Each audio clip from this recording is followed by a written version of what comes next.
এই যে ম্যাডাম, আপনি কি করেন একটু বলবেন? আমি এই বাড়ির একমাত্র বউ, মানে এখানে আমি ফুল টাইম চাকরি করি কোনো বেতন ছাড়া। আপনার যোগ্যতা?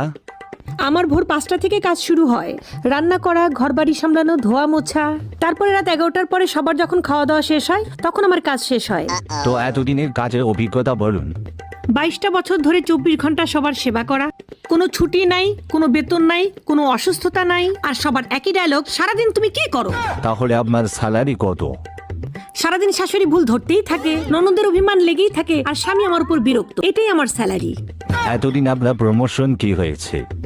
আগে বউ ছিলাম, এখন মা হয়েছি, কয়দিন পর শাশুড়ি হব। পদের নাম চেঞ্জ হয়ে যাবে কিন্তু দায়িত্ব চেঞ্জ হবে না। আমরা বাড়ির বউ, বুঝছেন? আমরা সংসারে স্থায়ী হয়েও আমাদেরকে ধরা হয় অস্থায়ী। আচ্ছা, এসব সিরিয়াস আলাপ বাদ, এখন বলুন আপনার শখ কি? শখ ঘোরাঘুরি করা।